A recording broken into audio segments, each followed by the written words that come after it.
राजस्थान में विधानसभा के 6 सीटों पर उपचुनाव होने हैं। इससे पहले सियासी चाल तेजी से बदल रही है। पिछले 10 दिनों की बात करें तो सियासत राजस्थान में तेजी से बदलती हुई नजर आ रही है। हम बात कर रहे हैं बाड़मेर से विधानसभा क्षेत्र से रविंद्र सिंह भाटी की।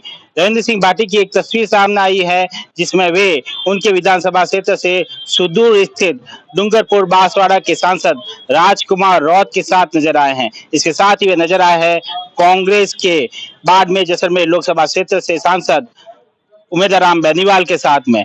तीनों ही एक ही गाड़ी पर सवार होकर रैली में हिस्सा लिया और तीनों हंसते हुए नजर आ रहे हैं, बात करते हुए नजर आ रहे हैं। अब इस तस्वीर के कई सियासी मायने निकाले जा रहे हैं। दरअसल यह घटना रविवार की है जब तीनों जो नेता है एक साथ नजर आए।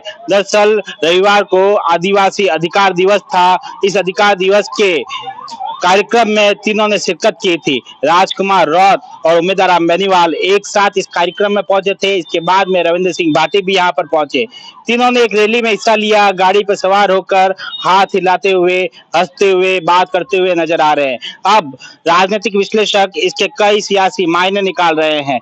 अब राजस्थान में उपचुनाव भी होने हैं, इसको लेकर भी इस पूरी जो मुलाकात है उसको जोड़कर देखा जा रहा है। दरअसल जिस क्षेत्र में उपचुनाव होने हैं उसमें से एक उदयपुर की सलुम्बुर सीट भी है जहां से आदिवासी समाज से राजकुमार रौत आते हैं। राजकुमार रौत पहले 3 बार विधायक भी रह चुके हैं। पिछली बार जब वे विधायक थे तो अशोक गहलोत के साथ में बाड़ेबांदी में भी शामिल हुए थे। उन्होंने इस कार्यक्रम में संबोधित करते हुए अशोक गहलोत का नाम भी लिया और कहा कि अशोक गहलोत बहुत बड़े जादूगर है। जब हम बाड़ेबंदी में शामिल हुए थे तो उनको आदिवासी के अधिकारियों के लिए अधिकार के लिए कई तरह की मांगे रखी थी। उनमें से कुछ मांगे मानी गई लेकिन कुछ मांगे अभी भी बाकी है। अशोक गहलोत बहुत बड़ी राजनीतिज्ञ है, कुछ वादे पूरे भी किए हैं, काम भी करते हैं। अब जब उपचुनाव होने हैं तो ऐसा माना जा रहा है कि जिस तरह से निर्दलीय विधायकों का विधानसभा हो या लोकसभा चुनाव में बोलबाला रहा है, कई ऐसे नेता है जिन्होंने अपने पार्टी का दामन छोड़ निर्दलीय चुनाव लड़ा और जीत हासिल की। कई पश्चिमी क्षेत्र के भी है तो कई उदयपुर क्षेत्र में भी। जिस तरह से कांग्रेस ने लोकसभा चुनाव में गठबंधन किया और 11 सीटें अपने नाम कर दी, ऐसे में भी क्षेत्रीय पार्टियों का कहीं ना कहीं प्रभाव बढ़ा है, चाहे राष्ट्रीय लोकतांत्रिक पार्टी हो चाहे भारत आदिवासी पार्टी हो। राजकुमार रौत जिनका जो बांसवाड़ा डूंगरपुर लोकसभा क्षेत्र से चुनाव लड़ा था, उस क्षेत्र से कांग्रेस ने उनको समर्थन दिया था और उन्होंने यहां से जीत हासिल की। उमेदराम बेनीवाल की बात करें तो वे राष्ट्रीय लोकतांत्रिक पार्टी में हुआ करते थे। विधानसभा चुनाव भी उन्होंने हरीश चौधरी के सामने बायतू विधानसभा क्षेत्र से लड़ा लेकिन हार का सामना करना पड़ा।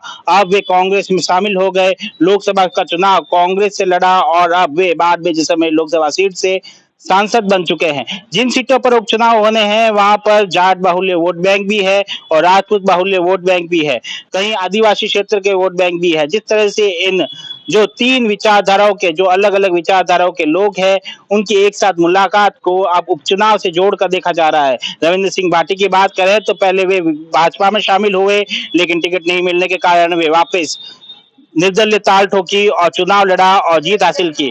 लोकसभा चुनाव से पहले बीजेपी ने कई बार प्रयास किया कि रविंद्र सिंह भाटी को अपने खेमे में ले आए लेकिन वे असफल रहे।